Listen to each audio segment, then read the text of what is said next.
Hi. Okay, so here I am today with Dr. Susan Taylor, who is a specialist who works with integrating Western medicine and natural healing traditions. So she is going to be at the Montreal International Symposium on Therapeutic Yoga, October 20th and 21st, and we're having a little conversation to dig into what she'll be talking about at the symposium.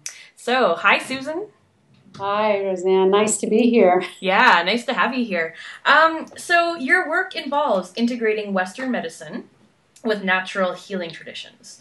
So could you tell us a little bit about how you do this and just exactly what this is? Well, I come from a yoga science background, and I was very young when I visited the ashram and got my training. And so I went off later on in life to get my PhD. I actually have a master's in human nutrition, and my PhD is in nutritional biochemistry. But I have such an extensive yoga background that what I've always been interested in doing is integrating both aspects. So when we do asana, pranayama, or any of the mudras, there's always a scientific reason why we do those things. So I like to bridge the gap when I teach something. So my specialty really is in working with holistic therapies for the mind. And my motto is always feeling good matters. So I have some background in several years after my PhD. I did some postdoc work, and I worked in psychiatry. So I bridge that gap, and that's what I mean by science. I know the science end of it from an allopathic model, reductionist model, as well as a holistic model, which I'm defining as bringing in all modalities from the Ayurvedic perspective to the traditional Chinese medicine perspective, and blending that almost in like a tantric way, weaving together all those aspects of what we can use in order to create the template or the fabric for which we need to live a full and healthy life. Yeah.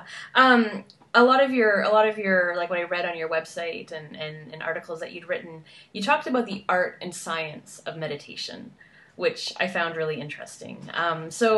Especially because I think that a lot of us tend to perceive meditation as this kind of spiritual practice or something that we do for stress reduction or like a way to enlightenment. But we really tend to break it down into the art and the science. So what is the art of meditation and what is the science of meditation? Well, it comes from any tradition that you look at, there's going to be meditation. We teach a secular program which gives the practices and the tools so someone can develop their own practice. So they're the architects of their life and their practice. That's the art. No one can teach you how to meditate. Someone can give you tools, but it's your inward journey, and it's your journey that determines the mural that you're going to pick. The architect, you're the architect of your own life. And my master teacher used to say that, you're the architect of your life. So in order to do that, there's an art to it, but there's also a science to it. So I teach in the professional training that I'm doing with teachers in the meditation specialist competency training. What we do is we teach the scientific basis of the things that we're asking them to do as tools. For example, we start with the seated pose. Well, why does it matter that you have to sit correctly? So we go over the nervous system response. We go over what happens with the brain. I do a lot of focus on the brain. Hence, that's why I'm teaching practical strategies to a well-nourished brain to kick off my work at the conference. It's a science. There's science to anything that's spiritual. Spirituality comes from esperare, which is Latin for to breathe. It's nothing more. Breathing, yes, it's very spiritual, but it's also scientific. What makes our living temple, our living chakra, which we are, what makes that temple exist? This is the shrine, and it's science. That's the way I bridge it together, to give an explanation of why we do the things we do. Okay. Yeah, when you talk about that scientific basis, I see that you also have some work, evidence-based meditation. So what is evidence-based meditation? Well, in order to get into the populations that I work with a lot of hospitals and healthcare facilities, occupational therapists, physical therapists, nutritionists, physical therapists, I think I already said, massage therapists, yoga therapists. So the world, even though the world wants evidence, evidence to know why things work. Well, we all know that if anybody has a practice, do you really need evidence to feel good? I mean, feeling good is the evidence. However, when I teach, I will, what is the word I want to use? I'll take in the research that's been done in the areas to support the tools and the practices that I teach. So that's what it means by evidence-based. It was a word I used several years ago that's taking off. Everybody wants to be evidence-based now because people want to see the evidence, like what's happening in the brain during meditation. Well, you can produce a research paper, an article based on anything you wanted to say. So they're doing functional magnetic resonance imaging, and I'll show some of those studies during the conference of what they're really finding. But do we really need that evidence to know that if we sit, go inward, bring our focus into the silence within, do we really need the evidence to say that we're going to have a better, less stressful life? And let me say one thing. Okay. Meditation is not used for stress reduction. It will decrease your stress in your life because your perception of what stress is will change. But meditation is really something for an inward journey to develop and to go on your own path. You go run around the block when you have stress. In fact, you have to decrease the cortisol, epinephrine, norepinephrine, adrenaline first before you sit down. And I used to teach a conference down in Florida called the Psychoneuroimmunology Conference. And they used to invite me in because they liked when I used to say, I never used to just say to people, oh, just go meditate. That's not reality.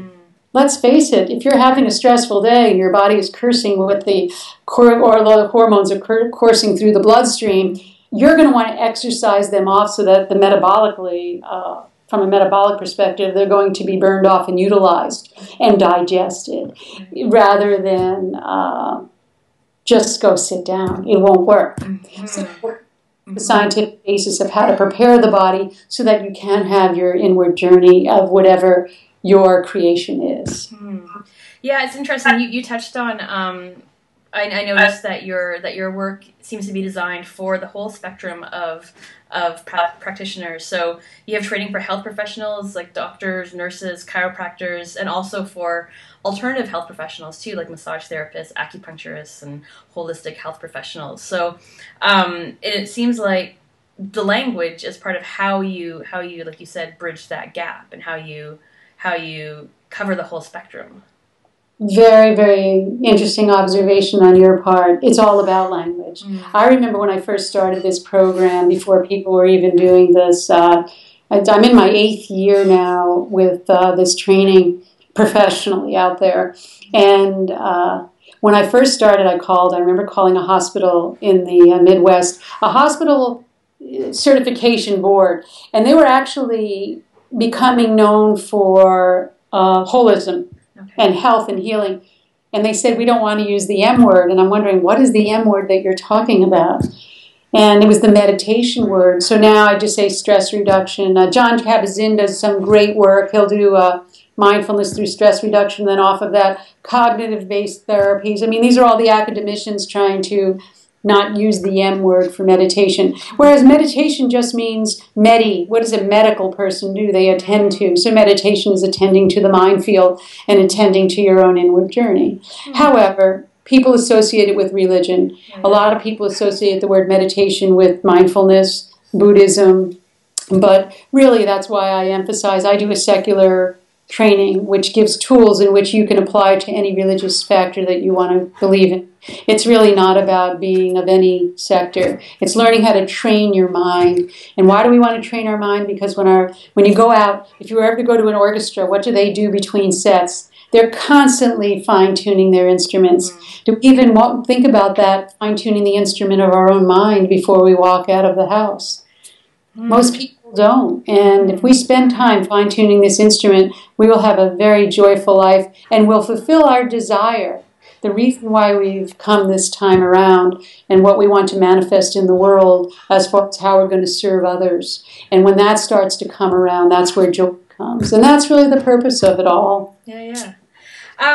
And what systems or approaches to meditation have you studied? What informs your practice and your teaching? I have my training is in the Samkhya philosophy, and the Vedantic philosophy. When I use tools for people, we teach mindfulness and focus, concentration, and they're pretty much the two main paradigms of what you have out there, mindfulness, and I like to have people bring mindfulness into focus, so I just bring it a little bit deeper to recognize what you're going to be mindful of. Okay. So we can choose. If we're mindful, we can be mindful of everything, but basically we want to take the mind field, just study any of the sutras from Patanjali, and you'll see the mind is subject to stupefaction, distraction, and disturbance. So we want to take that. We want to be mindful, but we want to take that mindful and focus it on something to be mindful of. Okay. So my final question for you is, at MISTY, you will be on a panel discussion on the relationships between yoga therapists and health providers. So I'd say, given your background, you seem like really situated in a good place to be on this panel, and the necessity of standards. So just briefly, I know this is a big question, there's going to be a whole panel, but what is your stance on the relationship and the idea of standards for yoga therapy or any kind of like meditation modality therapy? You know, people are coming out with standards, and I really haven't given that thought yet. I have a week to give it thought, I'm sure. I'm not. I've always been one to include all, but I do believe that. I see a lot out there.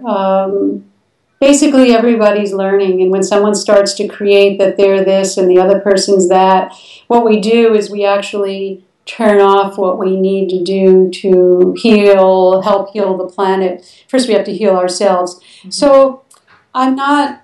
It's even my training, my PhD is a real authentic, hard 8-year PhD with publications and everything. Mm-hmm. And then what is the standard of a PhD? I mean, you can get a PhD online. Yeah. Just as you can get a yoga certification in one weekend. Yeah. You can get a yoga certification. I mean, when I first took it, it was 3 years to get certified as a yoga teacher after studying for so many years. Yeah.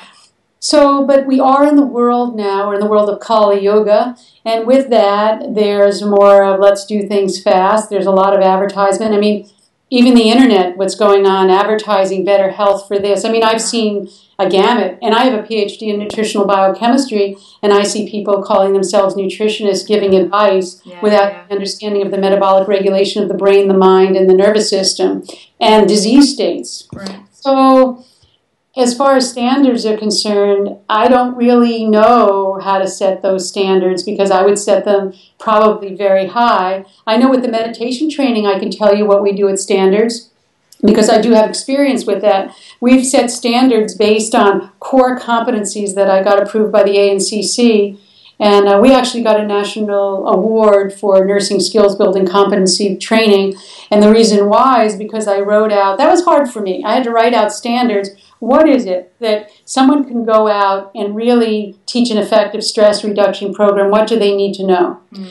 I didn't put this in the standards, but it's in the program if people want to be certified. You have to have your own practice. Yeah. I always tell students, whatever level that you are, here's the standard. Whatever level that you are is the only thing that you can impart to the client. So if you have just the ability to get up in the morning and take a minute, that's all you're going to be able to offer. So that standard is based on the self. If we want to talk about licensing and standard, I think that we have very few people in the profession. Thank you so much, Susan, for talking. And it's just a little taste, I think, of what's coming up on the weekend. So thank you, and I'm going to hit stop right now. Okay.